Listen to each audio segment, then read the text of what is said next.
പ്രിയങ്കരനായ അധ്യക്ഷൻ, എൻ്റെ അനുജൻ, ഈ നാടിൻ്റെ പ്രിയങ്കരനായ ജനകീയനായ MLA Shri TJ Saneesh Kumar Joseph,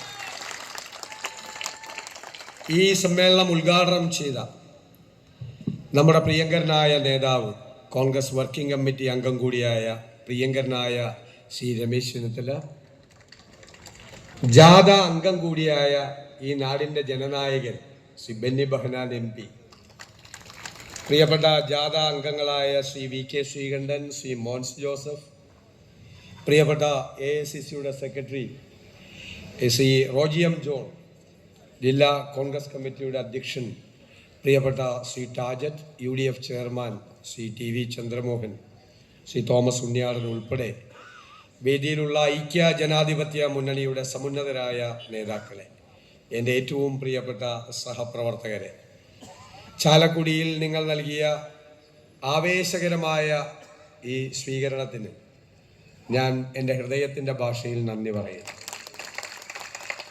Shri Ramesh Chennithala KPCCയുടെ അധ്യക്ഷനായിരുന്ന കാലത്ത് ശ്രീ ഉമ്മൻചാണ്ടി മുഖ്യമന്ത്രിയായിരിക്കുമ്പോൾ UDFൻ്റെ 3 മേഖലാ ജാഥകൾ നടത്തി. അതിലൊരു മേഖലാ ജാഥയുമായി അന്ന് വന്നത്, അത് നയിച്ചു വന്നത് ഞാനാണ്, അദ്ദേഹം ചുമതലപ്പെടുത്തിയതനുസരിച്ച്. അന്ന് ഞാൻ പറഞ്ഞു, കായംകുളം മുതൽ തൃശ്ശൂർ വരെ നടത്തിയ പരിപാടികളിൽ അന്ന് ഞാൻ പോയ 3-4 ജില്ലകളിൽ ഏറ്റവും നല്ല പരിപാടി ചാലക്കുടിയിലായിരുന്നു. ഞാനിപ്പോഴും അത് ഹൃദയത്തിൽ സൂക്ഷിച്ചു വെച്ചിട്ടുണ്ട്. കാരണം ഞാനന്ന് അങ്ങനെ അറിയപ്പെടുന്ന ഒരാളൊന്നുമല്ല. 2014 വന്നപ്പോൾ ഏറ്റവും നന്നായി ഹൃദ്യമായ ഒരു സ്വീകരണം നൽകി. നമ്മൾ ചില കാര്യങ്ങളെല്ലാം നമ്മൾ ഹൃദയത്തിൽ സൂക്ഷിച്ചു വയ്ക്കും. ചാലക്കുടിയെ പറ്റി അങ്ങനെ ഹൃദയത്തിൽ സൂക്ഷിച്ചു വെച്ചിട്ടുള്ള ഒരാളാണ് ഞാൻ. അന്ന് അതിൻ്റെ സംഘാടകരെല്ലാം ഇവിടെ വേദിയിലുണ്ട്, ഒരു പേരൊന്നും ഞാൻ പറയുന്നില്ല, എല്ലാവർക്കും അറിയാം. ഇവിടെ ഈ പുതിയുഗ യാത്ര നമ്മൾ കേരളത്തിലെ ജനങ്ങളുടെ ഹൃദയാഭിലാഷങ്ങളെ യാഥാർത്ഥ്യമാക്കാനുള്ളൊരു യാത്രയാണ്. അവരാഗ്രഹിക്കുന്നത് ഈ ഒരു ദശകക്കാലത്തെ ഈ ദുർഭരണത്തിന് അന്ത്യം കുറിച്ച് ഒരു പുതുയുഗ പിറവിക്ക് തുടക്കമിടണം എന്നവരാഗ്രഹിക്കുന്നു. നമുക്കറിയാം, ഉദ്ഘാടകൻ ഇവിടെ സൂചിപ്പിച്ചു, ഇവിടെ പ്രാസംഗികർ ഇവിടെ പറഞ്ഞു, സകല മേഖലയും തകർത്തു തരിപ്പണമാക്കിയ ഒരു സർക്കാർ. ഒരു നാടിൻ്റെ ഘടനയിലെ ഏറ്റവും പ്രധാന ഭാഗം അതിൻ്റെ സമ്പദ് വ്യവസ്ഥയാണ്. അതാണ് അതിൻ്റെ നട്ടെല്ല്, അല്ലേ? ആ നട്ടെല്ലിവർ തകർത്തു തരിപ്പണമാക്കി. കടത്തിന്റെ കാണാ കയങ്ങളിലേക്ക് കേരളത്തെ ഇവർ ചവിട്ടി താഴ്ത്തി. അടുത്ത മാസം ശ്രീ പിണറായി വിജയൻ, കേരളത്തിന്റെ മുഖ്യമന്ത്രി, അധികാരത്തിൽ നിന്ന് സലാം പറയുമ്പോൾ 6 ലക്ഷം കോടി രൂപയുടെ കടബാധ്യത കേരളത്തിന്റെ തലയിൽ കെട്ടിവെച്ചിട്ടാണ് പോകുന്നത്. 10,000 കോടി രൂപയുടെ കടം വേറെ, പറഞ്ഞാൽ തീരില്ല ബാധ്യതകൾ. നമ്മൾ അറിയേണ്ടത്, ഒരു നാടിൻ്റെ സമ്പദ് വ്യവസ്ഥ തകരുമ്പോൾ അത് ജനങ്ങളുടെ ജീവിതത്തിൽ പ്രതിഫലിക്കും. ഞാൻ എൻ്റെ ഓർമ്മയിൽ ഇത്രമാത്രം ജപ്തി നോട്ടീസുകൾ പ്രവഹിച്ച ഒരു കാലമുണ്ടായിട്ടില്ല. ഒരു ജപ്തി നോട്ടീസെങ്കിലും പോക്കറ്റിലില്ലാത്ത ഒരാളെ ഭാഗ്യവാനെന്നോ ഭാഗ്യവതി എന്നോ വിളിക്കാം. അതുപോലെ കടക്കണിയിലാണ് ജനങ്ങൾ. ഞാൻ ചോദിക്കട്ടെ, ഒരു 5 വർഷം മുമ്പ് ഒരു കുടുംബത്തിന്റെ ചെലവ് എത്രയായിരുന്നു? ഇപ്പോൾ അത് 200 മുതൽ 300% വരെ വർദ്ധിച്ചിരിക്കുകയാണ് ചെലവ്.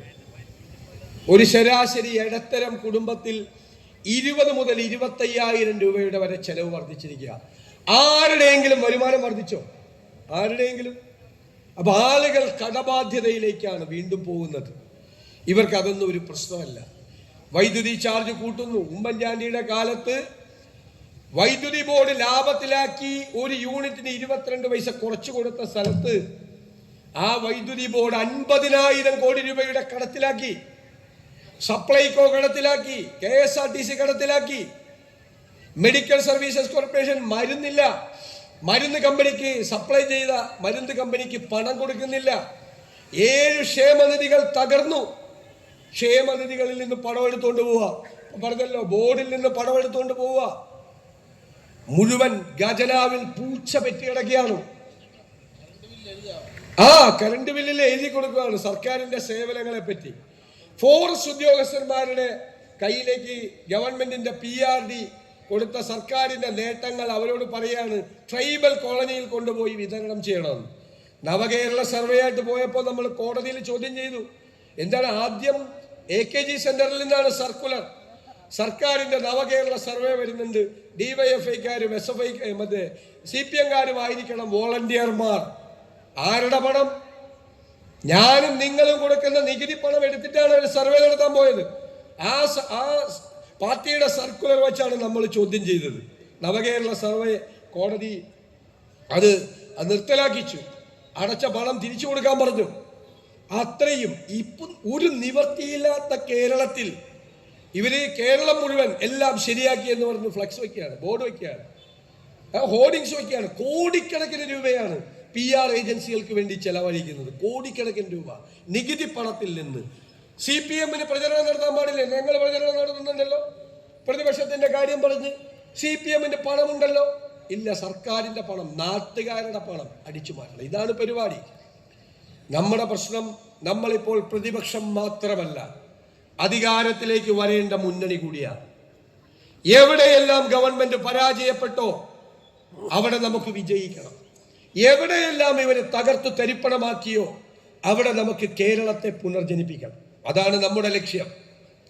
ഞാൻ നിങ്ങളോട് പറയുന്നു, ഒരു കാലത്തും ചെയ്യാത്ത രീതിയിൽ 2 വർഷക്കാലത്തെ കഠിനാധ്വാനം നടത്തി, ഗവേഷണ തുല്യമായ ഗ്രഹപാഠം നടത്തി, രാജ്യത്തിനകത്തും പുറത്തുമുള്ള ആളുകളുടെ വിദഗ്ധാഭിപ്രായം തേടി ഞങ്ങൾ എല്ലാവരും ആലോചിച്ച് സമഗ്രമായ ബദൽ നിർദ്ദേശങ്ങളും പദ്ധതികളുമായിട്ടാണ് UDF വരുന്നത്.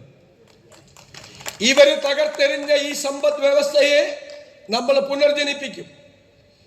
കൃത്യമായ ധനകാര്യ മാനേജ്മെന്റ്, തന്ത്രപൂർവമായ നികുതി ഭരണം, കാർക്കശ്യം നിറഞ്ഞ ഖജനാവിന്റെ ചോർച്ചയടക്കൽ, സമ്പദ് വ്യവസ്ഥയെ ഉത്തേജിപ്പിക്കൽ.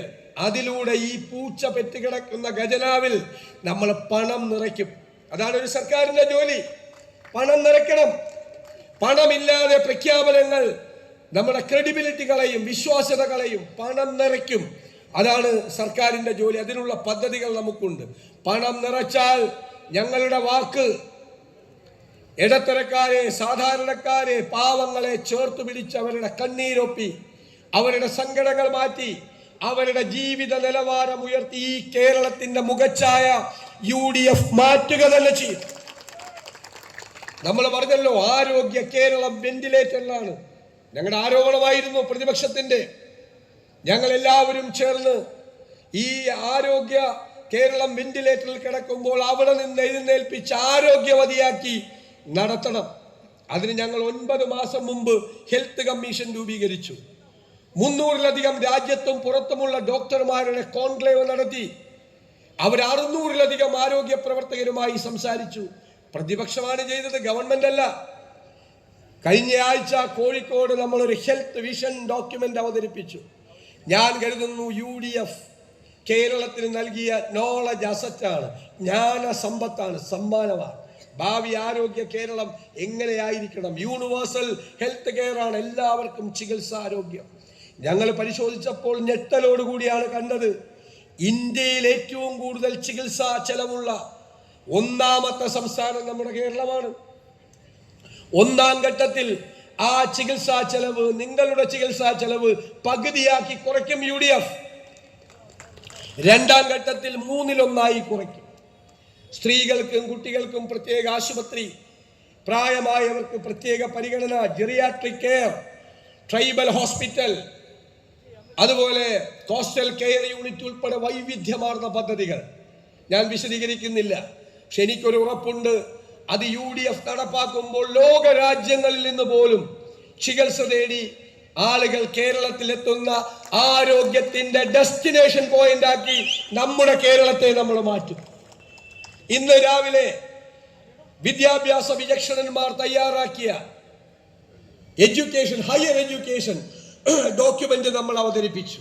നിങ്ങൾ അറിയണം, 40-50 ലക്ഷം രൂപ കടമെടുത്ത് കിടപ്പാടം പണയപ്പെടുത്തി നമ്മുടെ കുട്ടികൾ പുറത്തു പഠിക്കാൻ പോവാ അല്ലേ? UDF വരുമ്പോൾ അവർ ജർമ്മനിയിലും UK-യിലും ഓസ്ട്രേലിയയിലും കാനഡയിലും പോയി പഠിക്കുന്ന യൂണിവേഴ്സിറ്റികളിലെ പ്രോഗ്രാമുകൾ ഈ കേരളത്തിലെ യൂണിവേഴ്സിറ്റികളിൽ നമ്മൾ തുടങ്ങും. അവരിവിടെ പഠിക്കും. പഠിച്ചു പുറത്തു വരുമ്പോൾ അവർക്ക് ഒന്നുകിൽ തൊഴിൽ അല്ലെങ്കിൽ സംരംഭം തുടങ്ങാനുള്ള പിന്തുണ. അങ്ങനെ കേരളത്തിൽ ഇന്നേ വരെ ഇല്ലാത്ത ഒരു സമഗ്രമായ തൊഴിൽ സംരംഭ പദ്ധതി ഈ യാത്ര തിരുവനന്തപുരത്ത് എത്തുന്നതിന് മുമ്പ് നമ്മൾ അവതരിപ്പിക്കും. കാർഷിക മേഖലയിൽ വലിയ പദ്ധതികൾ, കർഷകനെ രക്ഷിക്കാൻ, അവന്റെ അധ്വാനത്തിന്റെ ബലം കിട്ടാൻ. MS സ്വാമിനാഥൻ കമ്മീഷൻ റിപ്പോർട്ട്, ഉൽപാദന ചെലവ് പ്ലസ് 50% തറവില നിശ്ചയിച്ചു കൊടുക്കും. നാളികേരം, നെല്ല്, പച്ചക്കറി എല്ലാത്തിൻ്റെയും സംഭരണം ഉറപ്പാക്കും. നമുക്കറിയാം, ചാലക്കുടി ഉൾപ്പെടെയുള്ള പ്രദേശങ്ങളിൽ വന്യജീവി ആക്രമണമാണ്. എത്ര പേരാ മരിച്ചത്? നിങ്ങളുടെ പ്രിയങ്കരനായ MP-യും MLA-യും ഈ ആശുപത്രിയിൽ എത്ര പേരുടെ പോസ്റ്റ്മോർട്ടത്തിനാണ് കാവൽ നിന്നത്? ആന ചവിട്ടിക്കൊന്ന, വന്യമൃഗങ്ങൾ ആക്രമിച്ചു കൊന്ന എത്രയോ ആളുകൾ അവരാ മോർച്ചറിയുടെ മുമ്പിൽ നിന്നും വിളിക്കുമായിരുന്നു എന്നെ വിവരങ്ങൾ പറയാൻ വേണ്ടി. നമുക്ക് ഈ വന്യജീവി ആക്രമണം അവസാനിപ്പിക്കണം. നിസ്സംഗരായി നിൽക്കുന്ന ഈ ഗവൺമെന്റിന് മുമ്പിൽ നമ്മുടെ പദ്ധതിയുണ്ട്. പരമ്പരാഗത രീതികളും ആധുനിക രീതികളും സംയോജിപ്പിച്ച് ആർട്ടിഫിഷ്യൽ ഇന്റലിജൻസിന്റെ ടൂൾസ് വരെ ഉപയോഗിച്ച് മൃഗങ്ങളിൽ നിന്നും ആളുകളെ രക്ഷിക്കാനുള്ള സമഗ്രമായ പദ്ധതി. മലയോര സമരയാത്രയിൽ വാക്ക് തന്ന ആ പദ്ധതി UDF വരുമ്പോൾ സമർപ്പിക്കും. നമുക്കൊരു സ്വപ്നതുല്യമായ പദ്ധതിയുണ്ട്. കേരളത്തിന് 600 കിലോമീറ്റർ കടലാണ്. പ്രകൃതി തന്ന വരദാനമാണ്. 2 അന്താരാഷ്ട്ര തുറമുഖങ്ങളുണ്ട്, ഒരു കണ്ടെയ്നർ ടെർമിനലുണ്ട്, 17 മിനി തുറമുഖങ്ങളുണ്ട്. ഇതെല്ലാം സംയോജിപ്പിച്ച് മിഷൻ സമുദ്ര എന്ന പേരിൽ നമ്മൾ കോസ്റ്റൽ ഷിപ്പിംഗ് ആരംഭിക്കുകയാണ്. ഈ റോഡിലൂടെ പോകുന്ന ചരക്കുകളുടെ 70% ഇതിന്റെ 1/4 ചെലവിൽ കടലിലൂടെ പോകും. 2ാം ഘട്ടത്തിൽ ക്രൂയിസ് ഷിപ്പിംഗ്, പാസഞ്ചേഴ്സ് വരും. 3ാം ഘട്ടത്തിൽ നദികളെ കൂടി ഉൾപ്പെടുത്തിയുള്ള വിശാലമായ ടൂറിസ്റ്റ് പദ്ധതി. സിംഗപ്പൂർ പോലെ, സിയാറ്റിൽ പോലെ കേരളത്തെ ഒരു തുറമുഖ നഗരമാക്കി മാറ്റാനുള്ള UDF-ന്റെ സ്വപ്ന പദ്ധതി.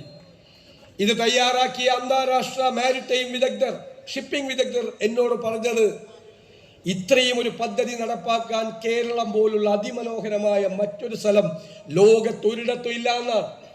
നമ്മുടെ പ്രത്യേകതകളെ നമുക്ക് ഉപയോഗപ്പെടുത്തണ്ടേ? ഞാൻ ദീർഘിപ്പിക്കുന്നില്ല, ധാരാളം പദ്ധതികളുണ്ട്, എല്ലാം പറയുന്നില്ല, കുറച്ച് സസ്പെൻസ് കിടക്കട്ടെ എന്ന് വിചാരിച്ച.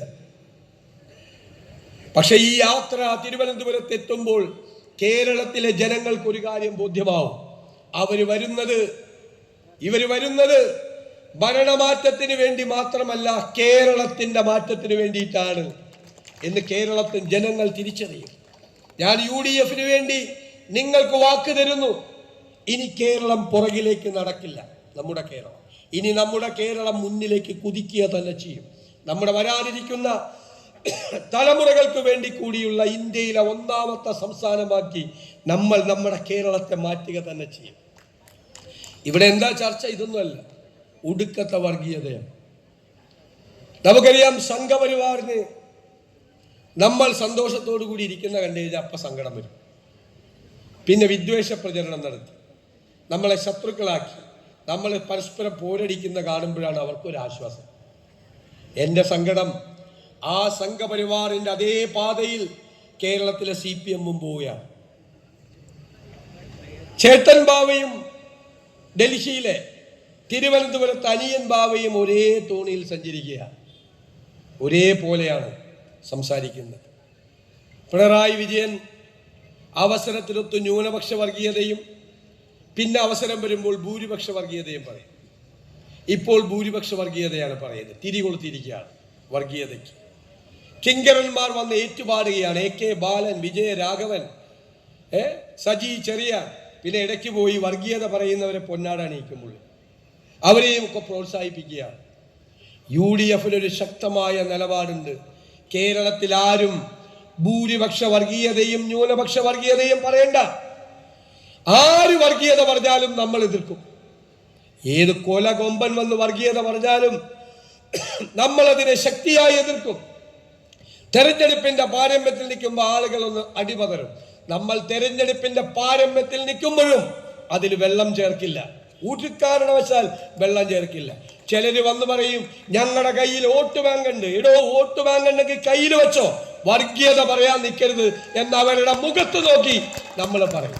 ഞാൻ പറഞ്ഞു കഴിഞ്ഞ ദിവസം പിണറായി വിജയനും വി.ഡി. സതീശനും ഒക്കെ കുറച്ചാളുകൂടി ഉണ്ടാവുള്ളൂ, പിന്നെ ഓർമ്മയാവും. കുറച്ച് കഴിഞ്ഞാൽ ഓർമ്മ പോലും ഉണ്ടാവില്ല. പക്ഷെ നമ്മുടെ കേരളം ഉണ്ടാകും. നമ്മുടെ മക്കളും കൊച്ചുമക്കളും ജീവിക്കുന്ന ഈ കേരളത്തിൽ ഇവിടെ മതസൗഹാർദ്ദം തകർക്കാൻ ശ്രമിച്ചാൽ നമ്മൾ ജീവിച്ചിരിക്കുമ്പോൾ നമ്മൾ സമ്മതിക്കില്ല. അതാണ് നിലപാട്.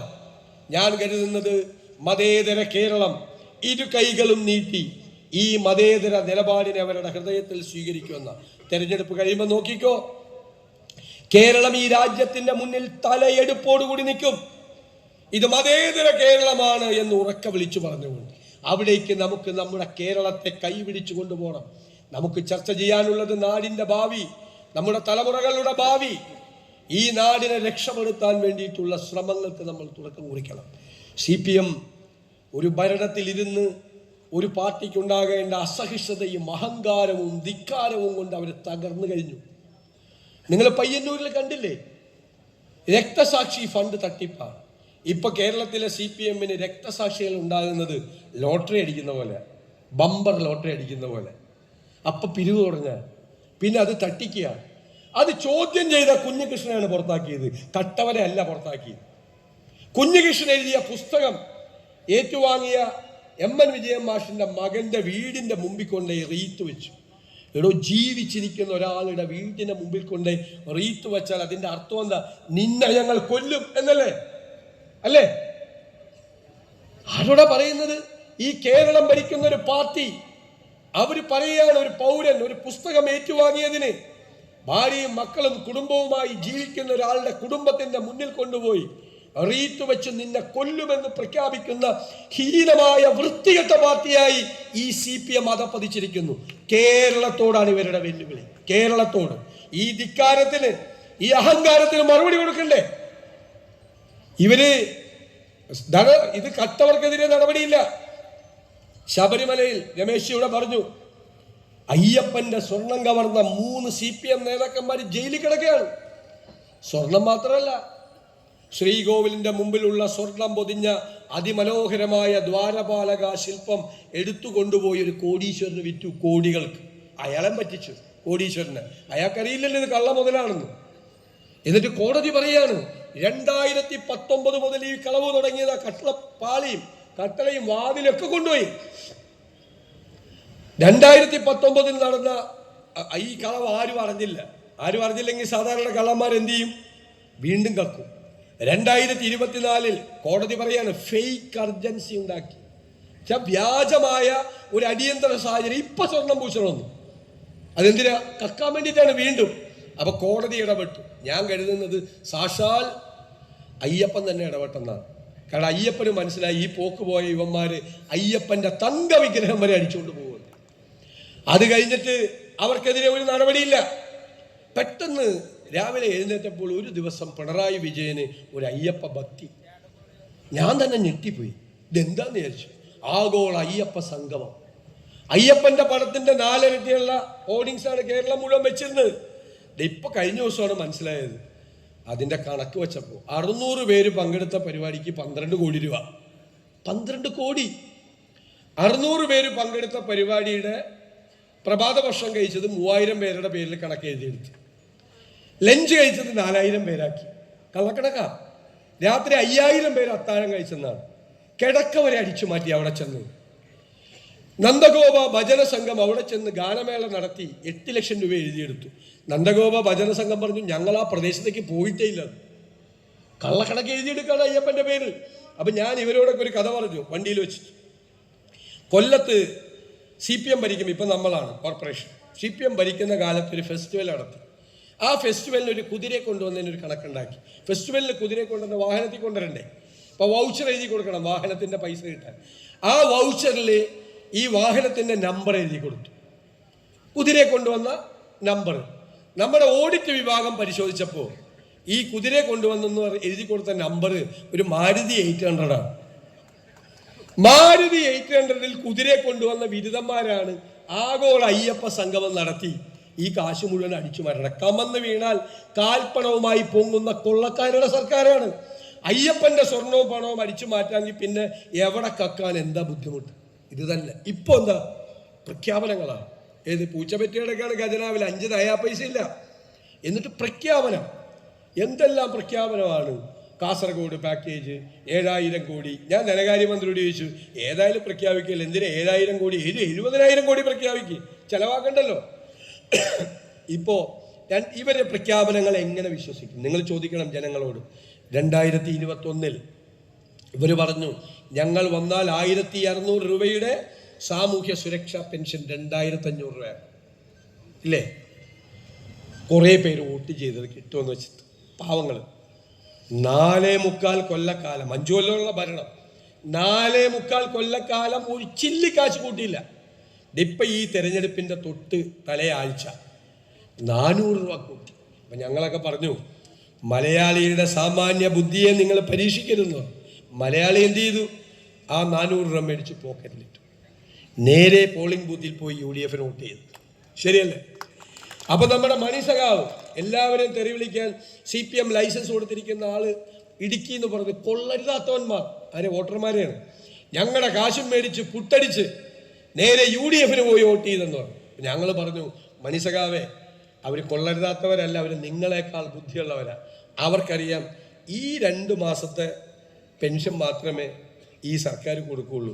അടുത്ത 5 കൊല്ലത്തേക്കുള്ള അവരുടെ പെൻഷൻ കൊടുക്കേണ്ടത് UDF ആണ് എന്ന് തിരിച്ചറിയാനുള്ള സാമാന്യ ബുദ്ധി അവർക്ക്. ഞാൻ അവസാനിപ്പിക്കുക. നമ്മുടെ UDF ഈ ദുർഭരണം അവസാനിപ്പിച്ച് ഒരു പുതുയുഗത്തിൻ്റെ തിരശീല കേരളത്തിൽ ഉയർത്തും. നമ്മൾ ടീം UDF 100-ലധികം സീറ്റുമായി കേരളത്തിൽ അധികാരത്തിലേക്ക് തിരിച്ചു വരും.